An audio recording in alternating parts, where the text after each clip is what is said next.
ഞങ്ങൾ ഇന്നുണ്ടാക്കാൻ പോകുന്നത് മത്തി പീരയാണ്. അതിനാവശ്യമായ സാധനങ്ങൾ: പച്ചമുളക്, ചുവന്നുള്ളി, വെളുത്തുള്ളി, ഇഞ്ചി, കുടംപുളി, കറിവേപ്പില, തേങ്ങ, മഞ്ഞൾപ്പൊടി. ഇതെല്ലാം നമുക്ക് മിക്സിയിലൊന്ന് ചതച്ച് എടുക്കാം.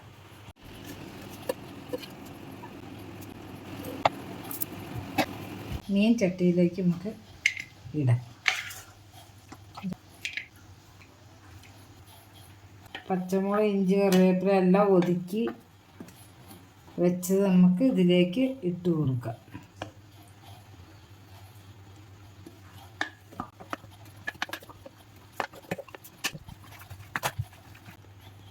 ഇനി നമുക്ക് ഒരു സ്പൂൺ ഉപ്പ് ചേർക്കാം.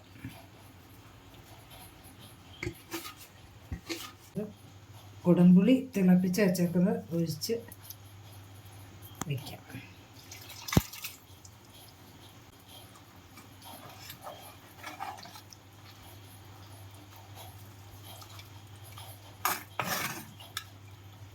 സ്റ്റൗ കത്തിച്ച് അടുപ്പ് വയ്ക്കാം.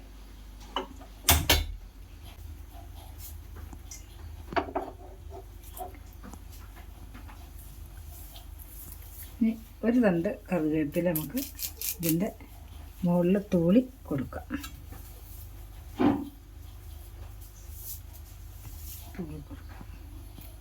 15-20 മിനിറ്റ് നമുക്ക് ഇത് അടച്ച് വെച്ച് ഒന്ന് വേവിക്കാം. ഇനി നമുക്കിത് എന്തായി വെന്തോ എന്ന് തുറന്ന് നോക്കാം. നമുക്ക് അപ്പം സെറ്റായി, നല്ല വെള്ളമൊക്കെ പറ്റി നല്ല സെറ്റായി. ഇനി ഇത് തീ ഓഫാക്കാം. ഇനി നമുക്ക് ഇച്ചിരി പച്ച വെളിച്ചെണ്ണ ഒഴിച്ചു കൊടുക്കാം. ഒഴിച്ചു കൊടുത്തിട്ട്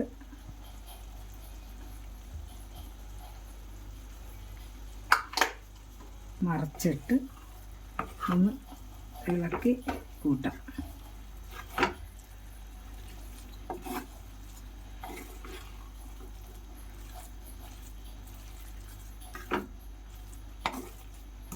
വെള്ളമൊക്കെ പറ്റി പുളിയൊക്കെ പിടിച്ച്